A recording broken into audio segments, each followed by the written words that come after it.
Salut à tous, salut à toutes et bienvenue dans Head One, le podcast basket des équipes de The Playoff. On se retrouve pour un nouvel épisode autour de la WNBA. Oui, on vous a fait un petit peu faux bond la semaine dernière, on s'en excuse platement.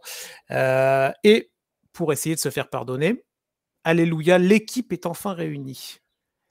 C'est terminé la garde alternée, c'est terminé le passage de témoin entre l'un et l'autre, de devoir garder le petit jeune Tom, là, le petit feu follet, là. On a retrouvé les deux parents et l'enfant. Elliot, Tom sont là. Bonjour, messieurs, je suis ravi de vous retrouver. Ça faisait quoi, depuis le début de saison qu'on s'était pas retrouvés tous les trois, non? Ouais, je crois le premier ou le deuxième podcast. Ouais, ça doit être ça, j'ai C'est hésité, ça. ouais. Et ça fait plaisir en vrai. Ça faisait longtemps. Ouais, c'est cool de vous retrouver. Je suis content de savoir que je suis le petit jeune de la bande. Je suis Trop pas bien. certain à Je suis même 100%. pas. Non, mais alors peut-être dans j'ai dire dans le caractère, tu vois, dans ce que tu dégages. Ah ouais, je suis l'immature de la bande, quoi. Ouais, voilà, c'est ça. Ok, d'accord. Ok, je suis le Yannick de la WNBA. Voilà, bon, c'est très bien qu'Yannick n'écoute pas quand on parle de WNBA, donc on l'embrasse pas, de toute façon. Ça, c'est Mais- fait. Non, bon, on salue tous nos comparses, évidemment, de l'équipe basket NBA et de tous les autres sports de The Playoff que vous retrouvez en podcast toutes les semaines, même pendant l'été, ça continue. N'hésitez pas à aller suivre ça sur vos plateformes de streaming, les articles aussi sur le site de The Playoff. Et là, on va se retrouver donc pour ce podcast et pour ces retrouvailles un petit peu tous les trois. On va changer un petit peu du format habituel, messieurs et mesdames qui nous écoutez surtout. On va mettre de côté cette semaine un petit peu notre format classique avec le point classement, le point sur les équipes qu'il fallait suivre, le match de la semaine, etc. On retrouvera ça très rapidement. Mais on voulait faire un petit aparté, on va dire, là, en cette mi-juillet, en cette mi-saison, moitié de saison régulière déjà en WNBA, et faire un petit peu un point, les gars, avec... est-ce qu'on peut appeler ça coup de cœur, coup de gueule, voilà, nos petites impressions sur la saison et sur tout ce qui se passe autour de la WNBA. Ouais, c'est ça. Mais aussi, on s'était fixé des choses à suivre avant le début de la saison. Donc, on va pouvoir voir si on s'était pas trompé et s'il y a des choses intéressantes qu'on avait prévues qui ont eu lieu. Ouais, carrément. On est bien avancé. On a un beau début de saison. On était parti sur un duo d'enfer qui pilonnait la ligue et au final, ça s'est bien régulé. On a retrouvé notre WNBA bien serré, bien compétitif comme on l'aime. Bon, on va pouvoir aborder tout ça et on va y aller tout de suite si vous voulez. Elliot, Tom, je vous laisse la main. Est-ce qu'il y en a un de vous deux qui veut démarrer un petit peu avec son... tiens, Elliot, si tu veux, avec son petit focus là, sur cette première partie de saison là.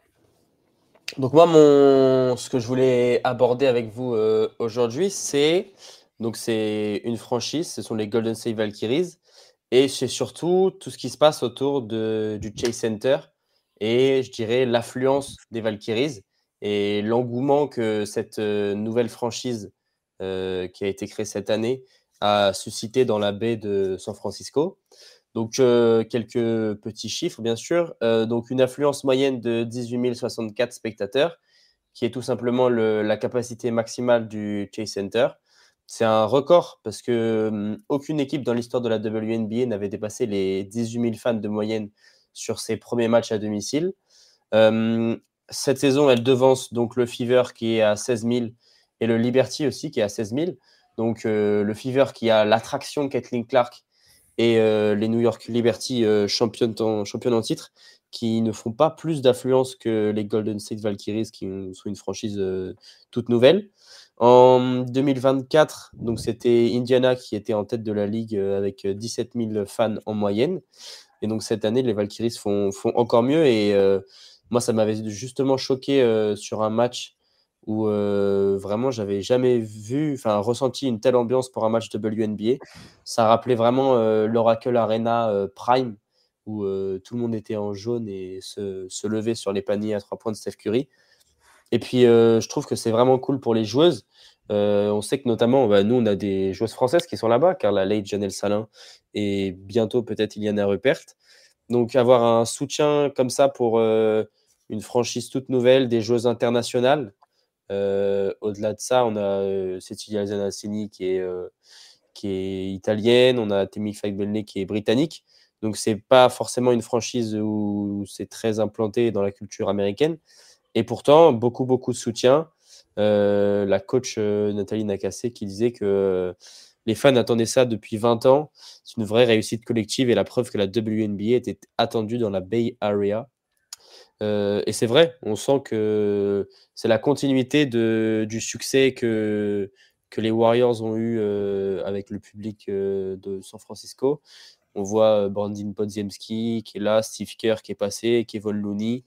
Donc voilà, c'est vraiment ça que je voulais mettre en valeur. Ok. Vas-y, Tom, hein, si tu veux. Ouais, non, je suis tout à fait d'accord. C'est vraiment très cool de voir tout ce qui se passe là du côté de Golden State. Ça permet aussi aux fans de la baie, les fans de basketball de la baie, d'avoir un été un peu cool parce que c'est sûr que côté NBA, quand on voit ce qui se passe au niveau de la free agency, c'est pas la folie. Donc, du coup, c'est compensé, entre guillemets, par un début de franchise vraiment, vraiment très sympa. Et ça me donne un peu la transition, moi, sur pareil, pas mon coup de cœur, mais ma petite bullet point que je voulais mettre en avant. Je sais pas, Chris, tu voulais donner la tienne avant ou... Ouais, non, mais non, rapidement, juste rebondir Vas-y. sur ce que dit Lot, après je Bien te sûr. laisse la main. Moi, j'en parlerai en pointillé un petit peu des Valkyries dans mon point tout à l'heure. Ça fera partie d'un plus gros point. Mais c'est vrai que c'est une vraie réussite pour une équipe d'expansion. Tu vois, on sait que parfois ça peut être compliqué, même souvent dans l'histoire. C'est pas amené à être tout de suite une réussite. Là, ça l'est. Je crois qu'Eliott, tu l'avais dit dans un précédent podcast, je vous avais écouté, même économiquement, c'est déjà une réussite. Ouais, déjà estimé à plus de 500 millions de dollars. C'est ça. Donc, il y a déjà une réussite économique, il y a allez, on va dire une réussite sportive. On a des joueurs qui sont vraiment intéressantes. Là, tu parlais de Janelle Salin dans le dernier match, c'était hier ou avant-hier. Elle a failli être très clutch. Alors, ça s'est joué à. Elle a été très clutch, mais oui, ça, malheureusement, pas assez. Pas assez. Donc, du coup, elle n'a pas été clutch alors. Non, la franchise n'a pas été assez clutch. Voilà. Non, mais en tout cas, voilà, c'est vrai que c'est sympa. Il y a une belle hype. On en a déjà parlé l'année dernière, les gars, quand on avait vu arriver tous les logos, quand il y avait eu ce début de hype et tout. Donc, ouais, non, c'est plutôt cool de voir une franchise comme ça qui cartonne bien, qui montre que dès une année une, elle peut réussir à proposer du contenu intéressant. Et moi, je me rappelle, en tout début de saison, on avait parlé de la coach Nathalie Nakasse, qui est une super coach, une super aussi femme, qui a un très beau parcours. On en avait parlé en introduction de la saison. Et voilà, donc c'est plutôt mérité. On va voir ce que va donner l'équipe dans la deuxième partie de la saison. Mais non, c'est intéressant que tu relèves ce point-là, en tout cas. Et sportivement, elles sont bien, puisqu'elles sont actuellement 8e. Donc pour l'instant, encore en lice pour les playoffs. Donc faire les playoffs pour la première année pour une équipe d'expansion, ça serait intéressant. Carrément à voir s'il n'y a pas un petit projet tanking qui s'apparente sur la fin de saison pour aller quand même bien drafter, parce qu'on rappelle que c'est une équipe du coup qui va avoir des pics, qui en plus en a récupéré aussi déjà au cours de ce début de saison en tradant un petit peu. Donc ouais, non, intéressant à voir ce que font les Valkyries sur ce début de saison. Yes, bah tiens, je te laisse la main si tu veux, Tom, sur ce que tu voulais aborder de ton côté là. Ouais, bah c'est vraiment un petit bullet point rapide, mais c'est un petit coup de cœur quand même Cocorico sur ce début de saison. Bien évidemment, on peut s'attarder sur le cas Gabby Williams, All-Star, première française à être All-Star du côté du Seattle Storm, qui nous sort une saison magnifique et qui est candidate aussi pour le titre de défenseuse de l'année, je pense, sans trop de soucis. Équipe aussi dans laquelle on se souvient a été drafté Dominique Malonga, notre française qui a un peu de temps de jeu, on savait, il faut être patient, mais c'est cool de voir autant de joueuses françaises s'éclater en WNBA. On l'a vu aussi pendant l'Euro. Plusieurs matchs de Carla Leight qui a pu scorer et qui a montré aussi de très belles choses du côté du Valkyrie, des Valkyries, pardon. Là, t'en parlais, on va avoir aussi potentiellement une nouvelle joueuse qui va signer aussi du côté des Valkyries. Donc 3 joueuses à Golden State, 3 françaises, sans compter aussi les minutes de Marine Johannes du côté de New York. Bon, pas forcément très régulière, mais qui a montré aussi de belles choses. Justement, à ces minutes, elle les cherche. Elle va les chercher, elle les rentabilise plutôt bien. Mais ouais, tout ça pour dire que c'est cool. On est vraiment dans cette... je sais pas ce que vous en pensez, mais on est sur cette continuité des Jeux Olympiques 2024 où j'ai l'impression que le public français s'est vraiment Bah, c'est vraiment familiarisé avec le basketball féminin, le développement de ce sport à l'international et du coup l'expansion des filles qui vont signer des contrats en WNBA. Donc on souhaite que ça se poursuive, on souhaite aussi que les filles prennent de plus en plus d'ampleur et de valeur dans ces franchises-là. Et j'en profite aussi pour saluer aussi toute la couverture médiatique qui est faite par les médias français autour de la WNBA qui continue de se développer autour bien évidemment de ce podcast, autour du podcast d'autres copains, Swiss Switch, vous avez l'habitude, et bien évidemment d'autres à qui on fait un gros big up et on salue. Donc voilà, c'était vraiment un petit coup de cœur cocorico. Ouais, et puis récemment, on a Leila aussi qui a commencé sa saison Ouais, Leila du Lacan. Connecticut, Leila Lacan, ouais. Et puis même Bria Hartley qui a fait son retour surprise, elle qui est internationale française, donc qui est franco-américaine. Mais oui, c'est un vrai plaisir de pouvoir suivre des joueuses françaises qui réussissent, qui brillent avec leur qualité et puis les minutes qui leur sont accordées à chaque fois. Dominique souvent fait quasiment un rebond par minute sur le temps de jeu qu'elle joue. Donc c'est vraiment cool. Et puis ça, de toute façon, ça va donner envie aux jeunes joueuses qui sont en France, qui sont même ailleurs en Europe, de tenter l'expérience. Et puis avec les places qui vont s'agrandir avec toutes les équipes d'expansion, il va y avoir de plus en plus de joueuses internationales qui vont réussir dans la grande ligue américaine.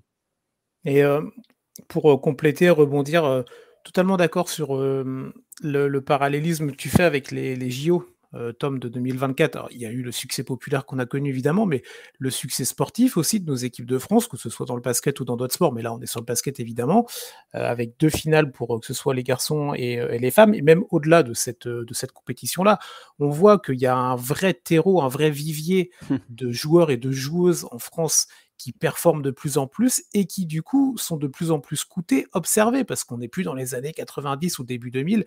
Maintenant, tout se voit, tout se suit par les réseaux sociaux, par la proximité, l'instantanéité de l'information. Et du coup, c'est vrai que quand tu as un terrain en France qui est propice à développer des talents, vous en avez cité certains et il y en a d'autres qui vont arriver, tu le disais Elliot, dans les futures générations, et ben c'est que du positif pour la France d'un point de vue général, en fait, et pour la vision sportive de la France et tout ça. Donc, on peut que s'en féliciter, qu'applaudir ça. Et l'arrivée de Gabby Williams au All-Star Game, par exemple, c'est pour certains anecdotique, pour d'autres important, mais en fait, c'est un peu tout ça. C'est-à-dire que c'est une mise en avant via une sélection à un concours et à une ligne sur le palmarès d'une joueuse elle va pas représenter la France, mais elle représente le rayonnement et la réussite de plus en plus forte de cette équipe de France. Comme on peut voir chez les garçons, avec du Victor Wembanyama, avec Alexandre Sarr, avec Zachary Rizaché, ça fait combien d'années qu'on se dit maintenant à la draft, quand il n'y a pas de Français, c'est une anomalie. Ouais, et j'en profite juste pour compléter ça parce que ça va aussi dans ton sens. Ça inspire aussi nos jeunes générations. Si vous avez eu l'occasion de suivre un petit peu les compétitions internationales, notamment il y a eu l'Euro U18 là, qui a eu lieu. Et Alicia Tournebise, qui est une grosse prospect française âgée de 17 ans, qui a claqué un énorme dunk à 2 pieds 2 mains contre la Belgique pour aller choper le bronze. Ouais. Elle, attendez-vous à l'avoir en WNBA d'ici quoi? D'ici, ouais, peut-être drafté d'ici 2 ans. C'est peut-être la nouvelle, entre guillemets, Dominique Malonga, parce qu'on sait que les gens aiment bien aussi ce genre de like. Mais voilà, tout ça pour dire que la WNBA en complément de Jeux Olympiques permet aussi le développement d'un sport qui est de plus en plus médiatisé et qui inspire nos jeunes joueurs et nos jeunes joueuses. Exactement. Yes. Je vais prendre la parole pour aborder mon point. Alors du coup, je pense que ça ne va pas plaire à tout notre... Alors peut-être pas à vous, Elliot et Tom, et certainement pas à tous les gens qui nous écoutent, mais en tout cas c'est un parti pris. Et c'est rigolo, Elliot, tu en as un petit peu parlé dans ton propos. Tu parlais du développement des futures joueuses et de par l'expansion de la ligue qui allait avoir de plus en plus de place et de potentialité pour les joueuses de pouvoir arriver sur les parquets WNBA. On peut le voir comme ça, mais moi je trouve quand même que cette expansion de la WNBA, plutôt ces expansions, j'ai envie de dire, soulève quelques questionnements, voire inquiétudes. Alors, il y a beaucoup de points, je vais essayer de pas tout aborder parce que l'idée, c'est pas de faire un monologue de 20 minutes là-dessus. Mais en fait, c'est un raisonnement qui a commencé à monter un petit peu en moi suite aux différentes annonces qu'on a pu avoir de la WNBA avec l'arrivée de plusieurs équipes. Et après, en allant lire à droite à gauche, ça a confirmé, en tout cas, été dans le sens de ce que je pensais. Donc là, cette année, on a eu l'arrivée des Valkyries de Golden State avec la réussite qu'on connaît. Réussite qu'on pourra mettre entre parenthèses et qu'on pourra avoir pour les futures équipes.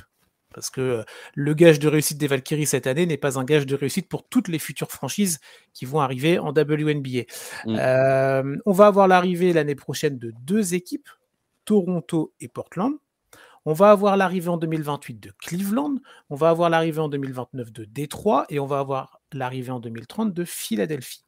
Donc là, quand même, entre Golden State, Toronto, Portland, Cleveland, Détroit, Philadelphie, ça fait quand même un paquet d'équipes, 6 équipes qui vont arriver, on va dire, depuis la fin 2024 jusqu'au début de l'année 2030. Pour une ligue qui était quand même une petite ligue, on va dire, en tout cas, on n'était pas sur 30 franchises comme l'NBA, là, le gap évolue de plus en plus. On sait que dans l'histoire aussi, il y a eu pas mal d'équipes, alors c'était une autre époque, il n'y avait pas autant de valorisation de la ligue, des équipes ont déménagé, des équipes ont plié bagage aussi, c'est-à-dire qu'elles se sont arrêtées, des équipes comme Cleveland, Détroit, c'est des équipes qui ont déjà connu la WNBA et qui reviennent. Bon, on va voir ça. Qui dit nouvelles équipes, dit du coup encore des drafts d'expansion. En tout cas, je pense que c'est comme ça que ça va se dérouler. Donc ça veut dire que l'année prochaine, en 2028, en 2029, en 2030, on aura des drafts d'expansion, sauf si des choses changent d'ici là. Donc, bon, ça a réussi aux Valkyries, mais en fait, quand tu es une franchise qui est déjà implantée en WNBA, une franchise historique, tu essayes de construire un effectif, une structure cohérente, collective, bah en fait, si toutes les années, jusqu'en 2030 quasiment, on va venir te piquer des joueuses parce que la draft d'expansion fait que, alors ce ne sera pas tes superstars évidemment, mais dans toutes les équipes, il n'y a pas des superstars, des équipes qui se construisent autour d'un noyau. Moi, je trouve que déjà, c'est un premier questionnement, parce qu'en termes de construction sur le moyen long terme, bon bah là, en fait, tu ne sais pas si les joueuses que tu vas avoir en 2025-2026, tu les auras en 28, en 29 ou en 30, parce qu'elles seront peut-être dans une de ces futures franchises. Premier point, j'essaye de faire rapidement. Deuxième point, le calendrier, les matchs. On va avoir de plus en plus de matchs, c'est mathématique. Certaines joueuses déjà se sont déjà plaintes d'un calendrier qui est de plus en plus chargé. On sait aussi, on en avait parlé avec toi Elliot et tu l'avais bien couvert, il y a la ligue, alors Unrivaled, je veux bien le prononcer. Unrivaled. Voilà, bon, merci. Qui était là aussi pour proposer aux joueuses d'avoir du contenu basket pendant la période basse et aussi de permettre d'avoir une augmentation, on va dire, des salaires. Et c'est l'autre point que je voulais aborder. C'est-à-dire que la répartition de la richesse, comment ça va se passer ? On sait que la Ligue, elle commence à accumuler de plus en plus d'argent, que le buzz est là, que la finale de l'année dernière n'a jamais été autant visionnée, on parlait des Valkyries, la franchise explose en termes de revenus. On espère la même chose pour les autres franchises, mais comment tout ça va se passer ? On sait que certaines joueuses se plaignent aussi des revenus qui sont quand même très loin, évidemment, de la Ligue masculine, mais même d'autres sports. Quand on voit que dans un des enjeux majeurs de la Commissioner Cup, c'est d'aller récupérer des bitcoins ou des équivalents de crypto-monnaies pour rapporter de l'argent supplémentaire à des salaires de joueuses qui méritent certainement mieux, on peut déjà se poser la question de comment ça va se passer quand il y aura d'autres franchises. Et le dernier point que je voulais aborder, c'était donc cette réussite autour des Valkyries. J'ai peur, et je terminerai là-dessus, que ce soit un peu un faux semblant. Là, cette année, c'est une très belle pub pour la Ligue, parce que c'est une belle franchise, parce que comme tu l'as dit, Elliot, Golden State, il y a toute une histoire autour de la Ligue, autour de la NBA, autour des hommes et de Stephen Curry, qui est une légende au minimum. Donc ça marche bien pour Golden State, mais moi j'ai peur, et normalement l'histoire va aller dans ce sens-là. C'est que quand tu es une équipe d'expansion, t'es mauvais au début. Tu peux pas être un bilan à l'équipe. Là, on parle potentiellement d'aller en play-off pour cette équipe-là. Je l'espère pour eux. Mais est-ce que Portland en 2026, Toronto en 2026, Cleveland, Détroit, Philadelphie aura le même avenir ? J'ai des doutes. Et en fait, j'ai peur que la WNBA, voulant surfer sur son buzz depuis 2 ans, aille un peu trop vite. Et qu'en 2029-2030, on se retourne un peu. Et en fait, on se rend compte que le nivellement, il s'est fait, mais un peu par le bas, tu vois. Ouais, C'est un bel exposé pour une situation bien complexe. Non, en vrai, je suis d'accord. Au niveau de tout ce qui est perte même en authenticité, enfin, les 15 équipes auraient été, je pense, un palier bien à attendre, peut-être 5 ans, avant de pouvoir remettre d'autres équipes. Mais là, il y en a 2 qui sont même pas encore arrivés, qu'il y en a déjà 3 qui sont prévus sur les années suivantes. Donc, je sais pas, va falloir voir comment ça va s'organiser. Mais peut-être que ça va se retarder un peu, que les années annoncées ne seront pas les vraies années. À voir comment Portland et Toronto vont réussir. Mais ouais, intéressant.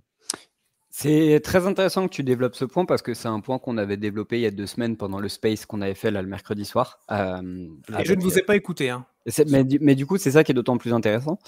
Et tous les sujets que tu viens de développer ont été développés par les gros suiveurs qu'on connaît. Moi, j'essaye d'entrevoir un autre angle.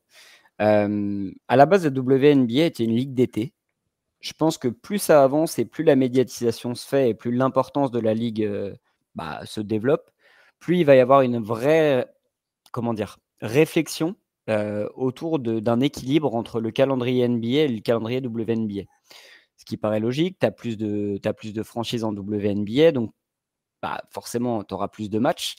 En NBA, les joueurs se plaignent d'avoir plus de matchs et pourtant, on parle là aussi d'une expansion dans les années à venir de nouvelles franchises, dans les années qui arrivent très très vite d'ailleurs. Donc, je pense qu'il va vraiment y avoir une réflexion autour d'un équilibre de ces calendriers-là. Ce qu'il y a à prendre en compte aussi au niveau américain, c'est qu'il y a une énorme importance sur la NCAA et la NCWA. Qui sont les ligues universitaires et qui sont peut-être les ligues les plus médiatisées au monde pour les universitaires, que ce soit chez les hommes et chez les femmes. On sait par exemple que les chiffres de la March Madness là, depuis 2 ans sont en énorme développement et sont plus médiatisés chez les femmes que chez les hommes.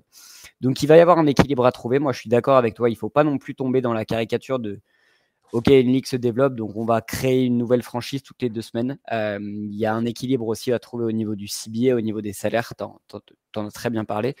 Après, dans le côté positif, moi je me dis, plus tu as d'audience, plus une ligue se développe, plus tu as de fonds finalement. Plus les franchises vont être valorisées, plus les joueuses, normalement, logiquement, par effet domino, devraient s'y retrouver aussi financièrement. En plus de ça, Elliot t'en a parlé aussi, ça va permettre aussi le développement des joueuses européennes et internationales qui vont débarquer en WNBA, comme on le voit aussi en NBA, et qui vont permettre ce développement-là. Complètement au détriment des ligues européennes, que ce soit de l'Euroleague masculin ou féminin, qui, on va pas se mentir, mais tendent à disparaître dans les prochaines années parce que la NBA et la WNBA veulent avoir le monopole du basket international, on va pas se mentir. C'est là-dessus qu'on tend de plus en plus. Donc moi, je te rejoins dans l'aspect, il va pas falloir tomber dans la caricature. J'ai pas envie de voir l'aspect complètement négatif, donc vous me connaissez, je vais faire mon Suisse, je vais avoir un petit peu le cul entre 2 chaises, j'y vois du positif, j'y vois du négatif, va falloir que ce soit très très bien géré. Mais j'ai envie de vous dire aussi, les gars, ça peut être cool. Enfin, à un moment donné, on en a marre. Il y a certaines périodes dans la saison, notamment NBA, on en a marre parce que les matchs sont pas intéressants, parce qu'on y voit moins d'intérêt. Si on peut combiner, je sais pas, ces manques d'intérêt par certaines périodes par un intérêt complètement énorme à ce moment-là de la WNBA, en fait, ça peut nous permettre d'avoir du basket flamboyant limite toute la saison, quoi. Donc, faudra voir. Moi, je comprends complètement ton inquiétude là-dessus, Chris. Voilà. Donc après, la WNBA, je pense que les gens qui la dirigent sont assez intelligents pour mener ça et avoir bien réfléchi et avoir fait des études, évidemment, et tout ce qu'il faut pour que ça se passe bien. Mais voilà, ça fait partie des petits sujets. Alors, on est sorti un petit peu du cadre là de cette mi-saison 2025, mais voilà, on le voit passer régulièrement, toutes ces informations autour des futures franchises, et c'est l'avenir très proche. Il y a déjà voilà, déjà cette année, il y a eu, je vais dire les Warriors, non, les Valkyries, et l'année prochaine, il y a 2 équipes. Et tu vois, alors ça, c'est juste un petit aparté pour finir. Je crois que je te l'avais dit au tout début, Tom, quand on avait commencé, j'ai dit: «Ah moi, la WNBA, j'ai envie d'y aller», parce qu'en plus, c'est une petite ligue, tu Ouais. vois? Donc quand tu débutes, c'est très con ce que je vais dire, tu vois? Mais quand tu débutes dans un sport, toi, quand tu en tant qu'observateur, bah, en fait, quand tu commences avec genre la NBA où tu as 30 franchises, où tu as un paquet de joueurs à suivre, c'est un peu tanasse, tu vois? Mmh. La WNBA, c'est une ligue d'été, c'est détente, tu avais 12 équipes, machin, tu suivais quelques joueuses et tout.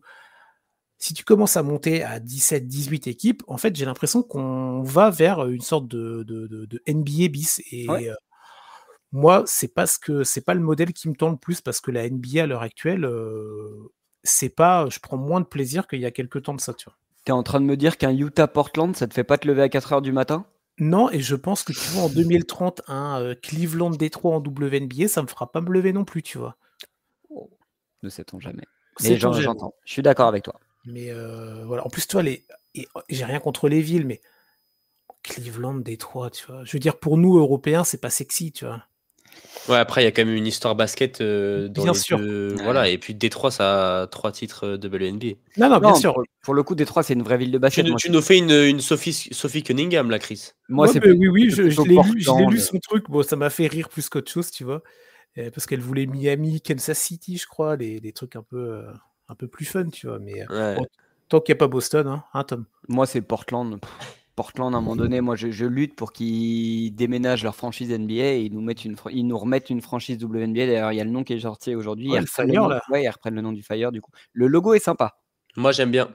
Le logo est sympa. Ça Pour fait le pas coup, l'unanimité, mais moi, j'aime beaucoup. ouais, la DA est cool. Bon, très bien. Est-ce que vous vouliez, aborder un autre point, les gars? Une petite, Non, ben en fait, Tom, il a fait ma mention que je voulais faire, c'était pour les Françaises. Mais Donc, non. comme ça, parfait. eh ben, voilà. Ah, bah, je suis désolé. Bah, tu voulais Bah non, mais compléter? comme ça, Non, bah non, mais c'est très bien, on en a discuté et tout. C'était juste pour mettre en valeur nos franchises. Ok, ok. Bah écoute, moi je vais me lancer dans mon point et ça va nous permettre de rebondir parce que là on va parler de terrain. Moi en fait c'est un point positif dans une équipe négative. Je pense que vous allez comprendre assez rapidement de quoi je veux parler. Je veux parler d'Angel Reese qui joue au Chicago Sky. Le Chicago Sky est une équipe que je ne peux pas me voir en peinture. Un début de saison terrifiant, un coaching calamiteux. Tu utilises mal tes jeunes joueuses, tu utilises mal globalement ton effectif, tu es devenu une équipe médiocre défensivement alors que c'était ton point un peu positif de la saison dernière. Il y a eu un changement au coaching, on le rappelle, un Teaspoon n'est plus coach du Sky. J'avais été très critique sur le début de saison d'Angel Reese et pardon Angel, désolé de tout ce que je t'ai dit. Tu es en train de nous sortir quand même une saison, ma grande. Pour vous donner les stats très clairs d'Angel Reese là, sur sa saison, et je vais revenir un petit peu plus concrètement sur le dernier mois de compétition. Angel Reese, cette saison, c'est 14 points de moyenne, avec 12,6 rebonds, 3,8 passes décisives, globalement sur un temps de jeu moyen de à peu près 32 minutes de moyenne par match. On est à 44% au shoot, et on est allé à 21% à 3 points, mais sur un volume très faible. Tout ça pour vous dire que par rapport à sa saison rookie, juste si on se base sur ses statistiques brutes, elle est en progression partout sauf au rebond, parce qu'en début de saison, elle en prenait un petit peu moins. Mais elle est en progression partout, avec moins de temps de jeu, 1 minute de temps de jeu en moins, globalement. Mais moi, ce que je veux surtout vous mettre en avant, c'est son mois de juillet. Et globalement, là, c'est 9 derniers matchs. Angel Reese, sur les 9 derniers matchs, je me remets juste la stat sous les yeux. Voilà. Je pense qu'on peut la classer comme l'une des top, allez quoi, 5 meilleures joueuses de la ligue actuellement sur le dernier mois de compétition. Elle tourne tout simplement à... alors attendez, je me remets juste ça sous les yeux. 12,8 rebonds sur le mois de juillet, je crois. Je crois qu'elle est à plus que ça. Attends, bouge pas. Sur les 8 derniers matchs, elle est à 19 points, 14,4 rebonds, 4 passes et une interception par match, en shootant à 52%. Donc là, il va y avoir de la progression quand même, parce que pour une joueuse qui joue à l'intérieur, je préférerais qu'elle tourne plutôt autour des 60%. Elle est à 80% au lancer franc. Elle est globalement à 59% de true shooting percentage. Enfin, en fait, c'est des statistiques qui sont limite absurdes. Elle vient d'enchaîner son 9e double-double consécutif. Elle est à 15 double-double sur la saison pour une vingtaine de matchs joués. Son dernier match, là, c'est tout simplement contre Minnesota, 22 points, 10 rebonds, 3 passes à 9 sur 14 au shoot. Je pense, sans trop de discussion, qu'elle devrait être pas loin d'être élue joueuse du mois, dans une équipe qui tourne vraiment mal, on le rappelle. En plus de ça, il y a un peu d'extra sportif parce que on connaît le bif que veut nous inventer la WNBA avec Caitlin Clark. A pris un petit peu de recul parce que bien évidemment il y a des nouvelles rookies qu'on veut mettre en avant, notamment Paige Baker, donc voilà, on en parle un peu moins, mais il y a de l'extra sportif plutôt positif. Je crois qu'elle vient de signer sa première signature shoe chez Reebok. Elle va être sur la cover de NBA 2K26. Voilà, je pense que la ligue a compris. Au-delà de ça aussi, on sait que c'est l'une des joueuses les plus actives sur les réseaux sociaux, les plus suivies. Elle est bien plus suivie que beaucoup de grandes stars NBA. Et je crois que c'est la joueuse WNBA la plus suivie sur les réseaux sociaux. Voilà, elle a un impact mondial. Et honnêtement, vraiment mea culpa parce que sur le début de saison, elle me saoulait. Moi, elle me fait kiffer. Et j'ai qu'une seule espérance pour elle. J'arrête mon monologue là-dessus et je vous laisse pas débriefer derrière. C'est que soit Chicago se bouge les fesses et commence à entourer Angel Reese et jouer et à créer autour d'elle, soit vas-y, va au bout de ton contrat rookie et va jouer dans une vraie franchise WNBA, s'il te plaît. Voilà, donc bravo à Angel Reese pour cette deuxième partie de début de saison. Ouais, moi je vais faire court. C'est un peu l'îlot là dans le désert là, comment on appelle ça, le mirage un peu, tu sais, c'est le palmier là, l'arbre qui cache la forêt. Ouais, voilà, c'est ça. C'est quand t'as fait 5 heures de marche là sous 45 degrés, t'en peux plus et tu vois un palmier, c'est Angel Reese et tu dis, merde, en fait je suis à Chicago. Tu vois, ça revient à la NBA, tu te dis, mais c'est cette franchise, bon bref, c'est pour des raisons différentes, mais ouais, l'entourage est médiocre. Il y a, au niveau du coaching, on aurait beaucoup de choses à dire et c'est d'abord dommage pour elle parce que c'est une vraie joueuse, elle a un vrai talent, je veux dire potentiel, elle l'a déjà bien montré, donc on est vraiment plus sur du talent et sur du travail là-dessus. Moi, juste en aparté, ça me gonfle, j'en ai marre en fait des trucs tout faits par la WNBA, de créer des histoires entre des joueuses qui en fait il se passe rien, tu vois, c'est bon. C'était en début de saison, il y a eu un match entre les deux, non, où elles se sont un petit peu écharpées là, mais il y avait rien de très méchant et en fait, tu avais l'impression que ce qui ressortait sur les réseaux, c'est les problèmes des réseaux, ça c'est pas propre à la WNBA, c'est qu'en fait, tu vois davantage ça que les performances sportives, individuelles ou collectives. Ça, c'est la petite aparté. Mais ouais, quand tu vois le bilan de Chicago, c'est quoi? C'est 7-14, non? Quelque chose comme ça, non? J'ai pas le chiffre exact, mais je crois que c'est ça. C'est ça, Alors, ouais, c'est ça. Ouais, 7-14. Ouais, 7-14, elles sont 10e et... Ouais, qu'est-ce que tu peux attendre de cette deuxième partie de saison? C'est continuer à avoir des belles stats d'Angel Reese, mais après, pour faire quoi? Pour finir là, à cette place du con un peu, tu vois, et espérer quoi? Espérer un bon tour derrière, parce qu'en plus, on sait que la draft, c'est pas la même chose qu'en NBA. Je crois que c'est le cumul des 2 dernières années, non? Il y a quelque chose comme ça. Ouais. Je sais pas, moi, j'en pense pas grand-chose. Je trouve ça dommage pour elle, parce que en fait, c'est une belle joueuse à regarder, mais comme son équipe autour est pourrie. Ouais, non, mais c'est compliqué. Et, tu vois, dans ce marasme, elle est quand même leader de la ligue au rebond. Je crois que là, sur le mois ou même le mois en cours, elle est 5e meilleure marqueuse, 4e au pourcentage au shoot. Elle est je sais pas si vous vous rendez compte, hein, elle est déjà à son 30e double-double en 42 matchs joués en carrière. Ouais, c'est une machine, c'est vraiment la machine de double-double. Mais c'est effrayant. Elle a dépassé plus de 97% des joueuses qui ont déjà joué en WNBA dans l'histoire. C'est... Bon, bref. Voilà, Angel Reese.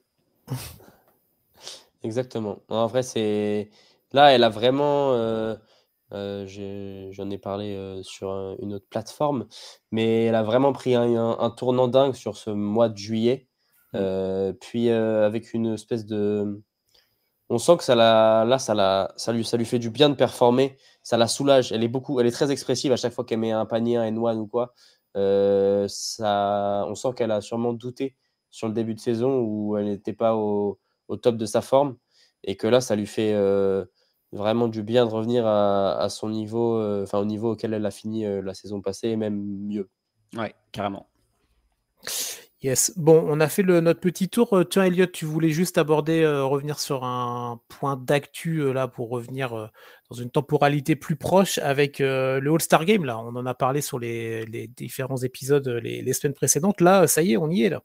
C'est exactement ça. Et oui, c'est juste pour présenter le All-Star qui aura lieu ce week-end.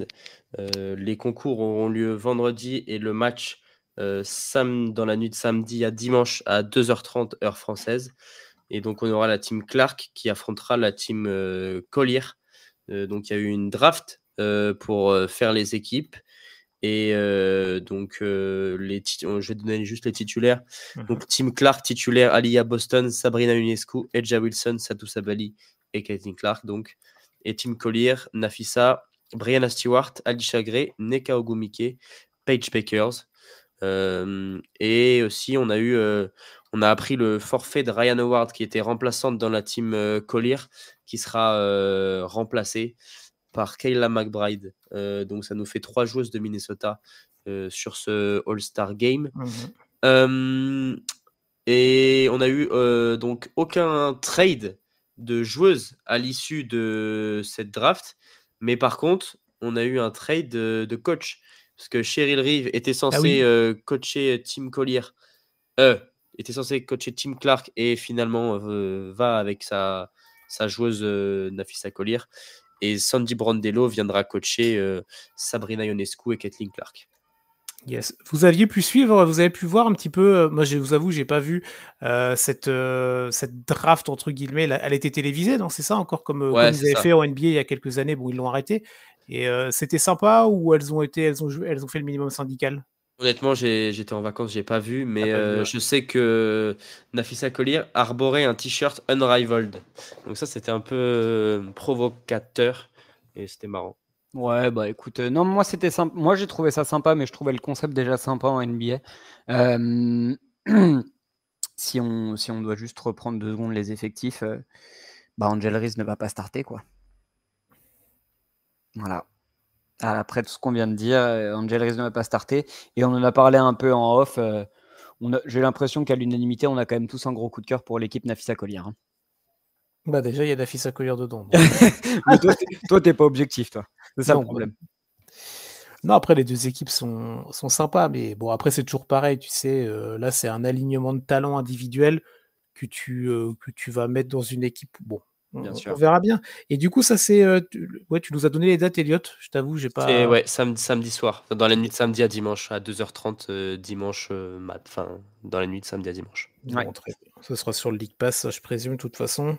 Oui, et les concours vendredi je me demande si les concours sont pas sur Prime. Ok. Faudrait que mais ils seront peut-être en replay sur le League Pass. Ouais, ça doit être ça. Bon, ok. Bon, bah vous irez checker ça si ça vous intéresse en tout cas. Après, c'est pas, c'est pas le match de l'année non plus. Hein, c'est All-Star Game. Ouais. Alors, est-ce que le All-Star Game des filles est meilleur que le All-Star Game des garçons? L'année dernière, il l'était en tout cas, puisque c'était Team USA contre les joueuses qui étaient All-Star, dont certaines qui méritaient leur place dans Team USA. Donc il y avait un petit peu une compétition. Là, c'est un All-Star avec 2 équipes pures, mais on verra bien ce que ça donne. Non, mais clairement, il est meilleur. Hein. C'est de meilleure qualité depuis.